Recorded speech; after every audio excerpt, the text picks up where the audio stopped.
My name is Naomi Mercer. I'm 32 years old, and 4 years ago, my mother looked me dead in the eye and called my college graduation a failures ceremony. Not a milestone, not an achievement, not the kind of day a parent shows up for. A failures ceremony. I still remember how calm she sounded when she said it, like she was commenting on the weather instead of dismissing the hardest years of my life. I had worked for that degree without family money, without family support, and definitely without family pride. When the day came, I walked across that stage knowing exactly which seats would be empty. And they were. While I collected my diploma, my mother was hosting a perfectly curated afternoon with champagne, flowers, and the kind of smiling photos people post when they want the world to believe their family is flawless. She ignored my graduation like it was beneath her, like I was beneath her. I told myself that day would be the last time I ever expected anything from them, and for a while, it was. Then everything changed. 4 years later, I built something of my own, sold it for more money than anyone in my family ever imagined I could touch, and suddenly, the same people who couldn't spare 3 hours from my graduation had time for me. Plenty of it. My phone lit up with a number I knew by heart. Her voice was softer than I had ever heard it. She said we needed to talk. She said there would be a family meeting tomorrow. I told her, too late, way too late. But I went anyway. Not because I wanted closure, not because I wanted an apology. I went because by then I knew something they never thought I'd find out. And what I carried into that meeting was a lot more dangerous than proof they had underestimated me. Before I tell you what happened when they realized the daughter they threw away was the one person who could ruin everything, tell me where you're watching from and what time it is there right now, because this story only gets worse from here. I was 7 when they sent me away to live with my grandmother in coastal Maine. No screaming fight, no dramatic confession, no explanation a child could actually understand. Just suitcases packed too neatly, a car ride that felt too quiet, and one polished sentence about how it would be better for everyone if I stayed with Grandma for a while. A while turned into years. Back then, my family lived in one of those old Boston houses that looked beautiful from the outside and emotionally refrigerated on the inside. Everything was curated. The right schools, the right dinner parties, the right family friends, the right smiles in the right photographs. My younger sister fit into that world like she had been designed for it. She had my mother's face, my mother's softness, my mother's place in every frame. I did not. I had my father's eyes, his jaw, his dark hair, and apparently, though I would not understand this until much later, I also had the power to make my mother visibly uncomfortable just by existing in the same room. My grandmother, Margaret Hale, never poisoned me against them. She never had to. She simply loved me so completely that the difference between real love and polite neglect became impossible to miss. She packed my lunches, helped me with homework, sat through every school recital, and clapped like I was performing at Carnegie Hall, even when I was just one nervous girl in the back row of a winter choir concert. While my family in Boston built a life without me, Grandma built one around me. I learned early that if I wanted anything, I would have to earn it myself. By 16, I was working weekends, applying for scholarships, and planning a future that did not depend on a single Mercer dollar. By 18, I had a full academic package and a one-way ticket toward a life my family did not help create. I studied data science and healthcare systems, then built my path the same way I built everything else, through discipline, stubbornness, and a private promise that no one would ever get to call me disposable again. My graduation should have been the moment they saw what I had done without them. Instead, it became one more humiliation I had to survive in public. I mailed the invitation months in advance. I followed up. I even lowered my expectations enough to hope for the bare minimum. A polite text. A bouquet. 2 people in the audience pretending to care. What I got was worse than silence because silence at least can leave room for doubt. My mother called and told me, in a cool voice that still makes my stomach turn when I remember it, that she did not believe in celebrating mediocrity disguised as ambition. Then she said the words I had already repeated to myself 1,000 times by then. Failure's ceremony. She called my graduation a failure's ceremony. I crossed that stage anyway. I graduated at the top of my program anyway, and when I looked into the audience, the only person standing for me, crying for me, proud of me, was my grandmother. Later that afternoon, while I was still holding my diploma and trying not to let the emptiness crack open in public, my mother posted photographs from a garden luncheon in Boston. Crystal glasses, summer roses, linen napkins, perfect lighting, perfect guests, perfect daughter. I saved the screenshots. I do not know why I did it then. Maybe because some part of me already understood that one day I would need proof that the cruelty had been real. Part of me thought that after graduation, I would finally stop wanting anything from them. And I almost did. I moved on. I worked. I built. I turned every ounce of rejection into momentum. But the thing about families like mine is that they always come back when success gives them something to claim. By 32, I had done more than build a career. I had built a company. What started as a small analytics platform designed to flag suspicious hospital billing patterns grew faster than I ever expected. Insurers wanted it. Compliance firms wanted it. Hospital networks that had once ignored my emails suddenly wanted meetings. Then a larger firm came in with an acquisition offer so aggressive I laughed the first time I read it. I negotiated, signed, and watched the numbers hit my account in stages so large they almost looked fictional. The trade press picked it up. My consulting calendar filled for the next year. I was making more money in a month than my family had once implied I never would see in a lifetime. 3 weeks before my mother called me with that sugary little invitation to a family meeting, my grandmother died. That sentence still feels wrong even now. She had been the only place in my life that ever felt steady. And when she was gone, the world became quieter in a way I hated. I stayed behind after the funeral to go through her house because I could not stand the idea of strangers boxing up the rooms that had held me together. In the back of her bedroom closet, tucked inside an old cedar chest beneath winter blankets and letters tied with ribbon, I found a thick envelope with my name in her handwriting. Inside was a photograph of my mother in her 20s, standing far too close to a man who was definitely not my father. There was a second item, a typed note from my grandmother warning me not to trust sudden kindness from family members who had spent decades proving I meant nothing to them. And there was a business card for a private investigator named Ethan Cross. On the back, in my grandmother's small, careful script, she had written, "If they come back, start here." They did come back. 48 hours after an article about my company exit circulated through business media, my mother called sounding almost tender. She had never sounded tender with me in my life. She asked how I was. She called me sweetheart. She said the family needed to reconnect and that tomorrow there would be a meeting at the house in Boston. The same house where my room had disappeared years ago, where every photograph on the walls had taught me exactly where I ranked. I said, too late. Way too late. Then I hung up. 10 minutes later, my father texted. The message was short, formal, and somehow even more insulting for how carefully neutral it tried to sound. It said they wanted to discuss honoring my grandmother's legacy, not apologize, not explain, honor her legacy. I already knew it was about money before I walked in. I just did not yet know how dirty the rest of it was. The next afternoon, I went back to Boston for the first time in months. The house looked even more polished than I remembered. New landscaping, new stonework, fresh paint. It was the kind of place that whispered stability even when it was built on lies.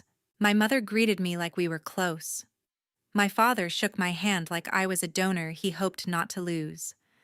My sister, Camille Mercer, hugged me with the awkward caution of someone who knew she had always benefited from my exclusion, but had never once been forced to say it out loud.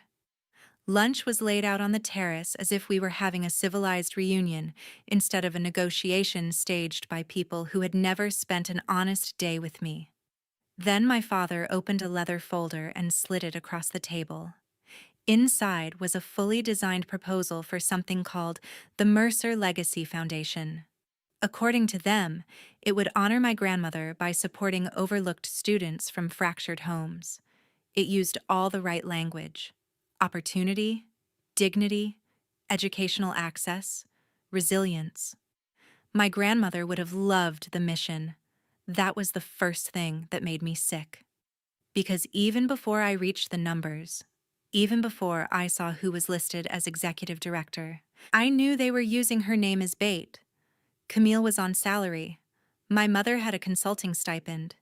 Two outside vendors were listed at rates high enough to make me narrow my eyes. The launch budget was bloated. The oversight structure was weak. And at the bottom of the final page was the number they wanted from me: $300,000 as a founding family contribution. My mother reached across the table and rested her hand lightly over mine like she had ever comforted me a day in her life. She said, "We know how successful you've become, Naomi. We thought this could finally bring us back together as a family." That was when I understood the real insult. They did not come back because they loved me. They came back because I had become useful. I smiled. I nodded. I told them I would review everything carefully.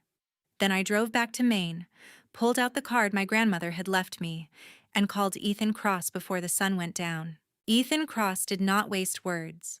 He met me in Portland the next morning, looked through every document from the foundation proposal, and said, "If your instincts are already telling you this stinks, they're probably being conservative." That was the beginning. While Ethan started on the family side, I handled the financial side myself. The advantage of building a company around fraud detection is that after a while, you stop hearing excuses and start hearing patterns. The proposed foundation was registered legally, which meant they were not stupid enough to run something cartoonishly fake. That was almost worse. It had real paperwork, a real tax application in progress, a real bank account, branding, a launch timeline, and all the visual legitimacy money can buy. But when I started tracing the vendors, things bent in ways that should have been straight. A strategic consulting firm tied to an old friend of my mother's had no meaningful track record. A marketing agency had a polished site but no substantive portfolio, and an address that led to shared office space used by dozens of shell entities. Camille's compensation package was obscene for a foundation that had not yet helped a single living person. Every page looked clean until you understood what clean fraud actually looks like. It is never sloppy at the start. It is elegant, tax-aware, emotionally manipulative, and dressed in mission language. A week into the review, Ethan called and told me he had something I needed to see in person. I drove down and met him in his office, where he handed me a file with copies of archived photographs, an old gallery program, and a name that made everything in my grandmother's envelope start to breathe. Adrian Vale, the man in the photograph with my mother. He had been a well-known architectural photographer in Boston in the early 90s, magnetic, talented, financially unstable, and according to two people Ethan interviewed, deeply involved with my mother before her marriage. There had been rumors at the time. Nothing provable, nothing public. Just enough smoke to make my grandmother suspicious 30 years later. Ethan also found something else. My parents had not suddenly become interested in reconnecting because of sentiment. They were under pressure. The house had been refinanced twice. There was private debt. My father was nearing the end of a lucrative position with fewer options ahead than appearances suggested. The foundation was not just greed. It was a life raft they planned to fill with my money. Still, None of that explained why I had been sent away at 7 while Camille was adored in full daylight. That piece came next. I arranged private legal DNA testing through a lab that specialized in chain of custody collection. I gave my own sample voluntarily. Getting my father's was easier than it should have been. He had handed me a coffee mug during lunch the week before. And unlike my family, I had always paid attention when something mattered. Camille's sample took more effort. A preserved hairbrush from the family home, retrieved during a second visit after my mother insisted I stop by to discuss donor strategy. Adrian Vale's comparison sample came from a sealed forensic reference prepared before his death and held by an attorney Ethan located through estate filings. The waiting nearly broke my concentration. I kept working. I kept reviewing projected budgets and donor decks. I kept responding to my mother's suddenly affectionate texts with neutral one-sentence answers. And then the lab sent the results. I opened them alone in my grandmother's kitchen with both hands flat on the table, because something in me already knew the floor was about to shift. My father was my biological father. There was no ambiguity. Camille was not his biological daughter. Camille matched Adrian Vale. I read it 3 times. Then I sat there in total silence, while every memory I had ever tried to explain with simple favoritism rearranged itself into something uglier and more precise. My mother had not rejected me because I disappointed her. She rejected me because I was proof of the life she had actually chosen. My father had not failed to protect me because he did not know better. He failed because he knew exactly what was happening and still chose the version of the family that kept his marriage and his image intact. Camille had been the treasured center of the household because she represented my mother's hidden loyalty, the life she had loved before the marriage she performed. And I had been sent away the moment I started looking too much like the man who made the lie harder to hold together. When I was 7, I had asked a simple question over breakfast. Why do I look exactly like Dad, but Camille doesn't look like either of you? I remembered the way my mother's face changed. I remembered how quiet the house was that night.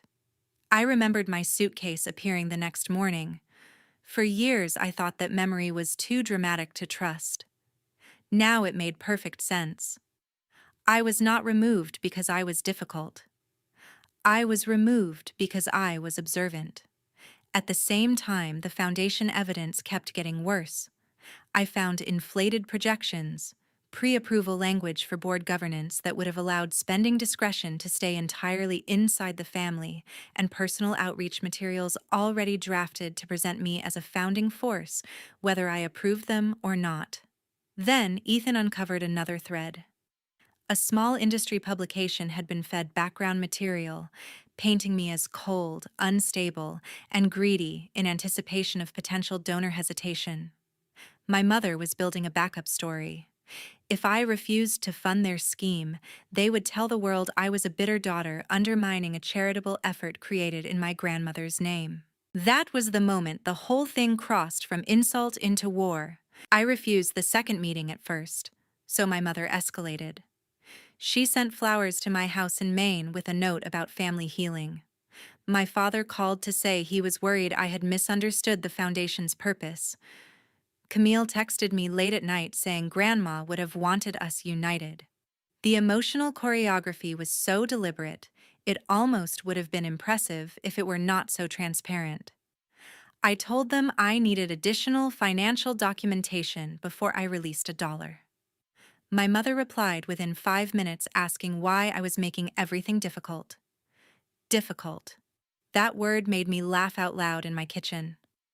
Families like mine always call accountability difficult when what they really mean is inconvenient. I requested contracts, vendor breakdowns, salary justification, reimbursement policies, and draft bylaws reflecting actual independent oversight. What came back only made things worse. The documents were incomplete. Dates were inconsistent. Line items did not reconcile. The launch event expenses were already padded. And there were signs that donor interest had been overstated to pressure me into moving quickly. I told them I would not release any funds until an outside forensic review was complete. That was when the masks came off. My mother called me ungrateful. My father said I was embarrassing the family. Camille accused me of making everything about old wounds instead of the future. I recorded every call. I kept every email. I saved every voicemail. Then the article hit. It did not name me a criminal. People with money and social training are usually too polished for that. Instead, it framed me as a brilliant but volatile founder whose personal instability had complicated a family charitable initiative. It implied I had become obsessive over inheritance matters. It suggested my judgment might be compromised by unresolved resentment. It was just subtle enough to sound respectable and just vicious enough to do damage. Within 72 hours, 2 consulting conversations went cold. A healthcare system I had been advising asked to postpone contract finalization pending internal review. Another client quietly reduced my involvement on a compliance build-out worth nearly $2 million over the next year. No one said the article was the reason. No one had to. Reputation damage among wealthy professionals rarely arrives with a confession attached. It arrives as hesitation, distance, and a sudden loss of enthusiasm from people who were excited to know you last week. Then things got uglier. A set of emails began circulating, supposedly from an address that looked close enough to mine to mislead anyone glancing quickly. The messages implied that I had threatened to expose private family matters unless certain financial arrangements were made. The language was clumsy, melodramatic, and unlike anything I would ever write. But that did not matter at first. What mattered was that they existed long enough to be shown, forwarded, whispered about, and mentioned in conversations I was not in the room to correct. My attorney, Dana Whitlock, entered the picture after the second client issue and took one look at the materials and said, "This is no longer a family conflict. This is fraud, defamation, and fabricated evidence." Dana was exactly the kind of lawyer you want when people mistake your calm for weakness. Sharp, unsentimental, and almost offensively competent. She had me stop engaging directly unless necessary, route everything through preserved channels, and begin assembling a litigation file so thorough it could survive public scrutiny. While she worked the legal side, Ethan kept digging. The fake email domain had links to a service purchased through a third-party account connected to someone in my mother's orbit. A so-called public relations consultant who had worked with her on museum fundraising dinners had quietly placed background talking points with one small publication after another. My mother was not improvising. She was running a reputation containment strategy against her own daughter. The worst part was that it worked just enough to hurt. One of my larger contract renewals stalled. A board invitation vanished. A speaking appearance I had verbally agreed to was suddenly unavailable due to scheduling changes that fooled no one. The direct financial loss crossed $2 million in projected work within a month. I wanted to scream. I wanted to drive back to Boston and throw the DNA report at all of them just to watch the room burn. But anger is expensive when the other side is hoping you become reckless. So I did the opposite. I got colder. I cataloged everything. Every article, every edited screenshot, every suspicious sender detail, every contradiction between their public charity language and their private financial behavior. Then Dana uncovered the mistake that would eventually break my mother wide open. In a filing prepared to threaten me with legal action, they attached copies of the fake emails as though they were authentic evidence of coercion. They did not just circulate lies privately. They submitted manipulated materials in a context where forensic review could destroy them. My mother, in her panic, had done what arrogant people often do when they have been winning too long. She assumed her performance would hold up under examination. She forgot who she was dealing with. I had built my entire adult life around examining what other people hoped no one would look at closely. By then, I had lost money, contracts, and the last scrap of illusion that any part of my family conflict could still be resolved quietly. That ended the final hesitation inside me. I told Dana to file everything. Not part of it. Not the soft version. Everything. The pre-trial hearing took place on a gray morning in Boston, though by the time I walked into the courthouse I felt strangely calm. Not peaceful. Not healed. Just finished with fear. My mother was there in navy silk, polished as ever, as if good tailoring might still save her. My father looked 20 years older than he had when I saw him at lunch on the terrace. Camille sat rigid between them, trying to look composed and failing every time she glanced at my side of the room and saw the binders stacked in front of Dana. The hearing was supposed to focus on civil claims. Foundation misuse, defamation, financial harm. Instead, it became the day their entire mythology cracked in public. Dana started with the money because money is where people like my parents always imagine they are safest. She laid out the foundation structure, the personal compensation, the vendor relationships, the consulting payments to insiders, the pre-launch spending with no charitable output, and the false representation used to leverage my name and reputation. The judge asked simple questions in a tone so quiet it made the answers sound even weaker. How many scholarships had been awarded? None. How many beneficiaries had been served? None. Why had executive compensation begun before programming existed? No coherent answer. Why had a family member's business acquaintance received a strategic consulting retainer far above standard startup nonprofit rates? Again, no coherent answer. My mother's attorney tried to frame it as mismanagement during a rushed launch. Then Dana moved to the forged communications. She did not dramatize it. She did not need to. She submitted metadata reports, domain registration paths, server traces, timing overlaps, language pattern comparisons, and a digital forensics summary, linking the manufactured emails to accounts and devices that had originated from within the orbit of my mother's own operation. The courtroom went so still I could hear someone shifting papers 3 rows back. My mother's face changed then, not into shame, into panic. Real panic, the kind that makes people blink too much and hold their jaw too hard because they can feel control leaving their body in real time. The judge asked whether the defense wished to contest the authenticity analysis. Their attorney requested a brief pause. He already knew he was standing on a collapsing floor, but Dana was not done. She asked permission to introduce evidence relevant to motive, pattern, and long-standing family deception directly tied to the present fraud. The judge allowed it. That was when the DNA reports entered the record. Even now, if I close my eyes, I can still see exactly how each person reacted. My father did not look surprised. He looked defeated. That was somehow worse. My mother looked like she had been physically struck. Camille stared at the projected page for a full second too long before her whole body went rigid. Dana read the summary cleanly.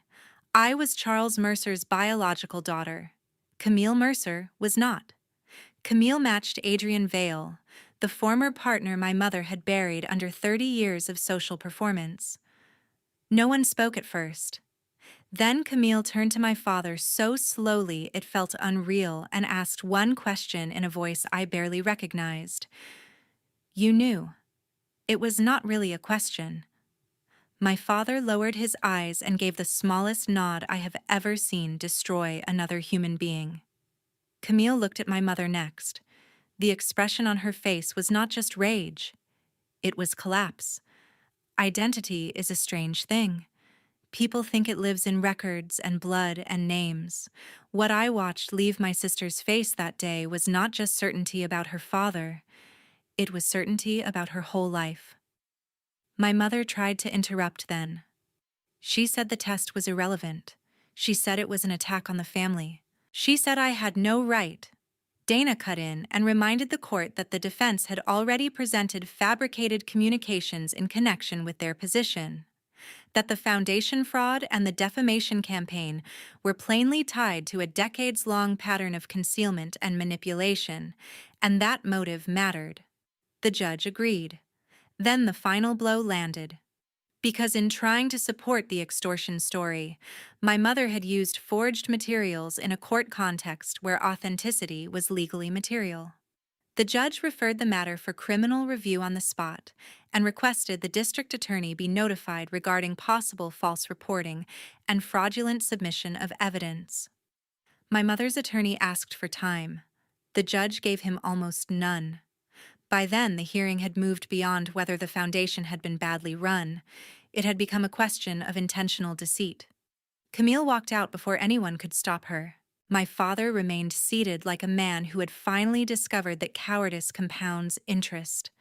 My mother stood to object again, but her voice shook so badly that even she seemed to hear what it sounded like. There is a moment when certain people realize that charm will not work anymore. I watched that realization happen in my mother's face while two officers approached after the hearing to speak with counsel about the referral. She was not dragged away screaming. Reality is often crueler than that. She simply lost altitude all at once. The poise, the certainty, the social polish, the lifelong confidence that she could rearrange the truth by performing over it. Gone. My father tried to come toward me in the hallway. I did not let him. Camille was nowhere to be seen. Dana stood beside me, reviewed the next steps in a voice so practical it kept me from drifting into shock, and said the words I had waited years to hear in one form or another. They cannot control this anymore. She was right. For the first time in my life, they could not rewrite what happened. They could not exclude me from the room where the truth was spoken. They could not make me the difficult daughter, the unstable founder, the bitter outsider, the family problem. They had built a lie so carefully that they forgot one thing. Lies collapse hardest when the person forced to live underneath them finally stops protecting everyone else from the sound. In the months that followed, consequences arrived the way they always do in wealthy families, not all at once, but relentlessly. My mother took a plea once the forensic case became impossible to outrun.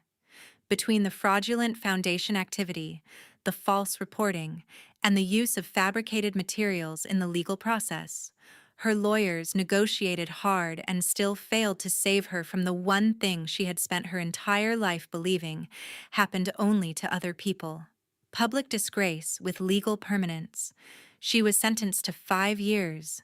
My father retired early before the board at his firm could make the decision for him. The official statement said he was stepping away to focus on personal matters, which was the sort of bloodless language institutions use when everyone knows scandal is the real cause, but no one wants to say it with nouns. The social world they had built over decades evaporated faster than I thought even they deserved. Invitations stopped. Committee seats disappeared. People who had once praised my mother's elegance and my father's judgment developed sudden loyalty to distance. That part did not surprise me. Circles built on image never punish corruption because it is immoral. They punish it because it is embarrassing. Camille disappeared for a while. When I finally heard where she had gone, it was through Dana, who heard it through one of the many legal channels that begin opening when families start dividing themselves in public. She had left Massachusetts, stopped using Mercer socially, and rented a small apartment in Portland under the name Camille Vale. I did not know what I felt when I heard that. Pity, maybe. Anger. Still. Recognition, too. She had spent her whole life occupying the place I was denied, but she had also been built out of the same dishonesty that had hollowed out the rest of the family. We were not equal victims. I will never lie and pretend that. But she was not untouched by what our parents had done either. My father reached out once after the hearing and told me there had always been a trust in my name funded years earlier. $1.2 million. Protected. Untouched. Waiting. I listened in silence while he tried, in the language of late regret, to offer it as proof that he had loved me in the only cowardly way he knew how. I did not yell. By that point, rage had become too obvious a gift to hand him. I simply told him the truth. Money hidden for decades is not the same thing as showing up. Then I hung up. When the trust matured and the settlement funds cleared, I made the first decision that actually felt clean. I turned my grandmother's name into something no one in my family could poison. I founded the Margaret Hale Foundation and structured it the way the Mercer Legacy Foundation had only pretended to be structured. Independent board, transparent governance, outside auditing, no family appointments, no vanity salaries, no emotional manipulation disguised as mission. We funded full-ride scholarships for students from fractured families, children who were brilliant but overlooked, high-achieving but unsupported, the kinds of kids who had learned too early that love and reliability are not synonyms. I added a mental health stipend to every award because education changes a future, but healing changes the person who has to live inside it.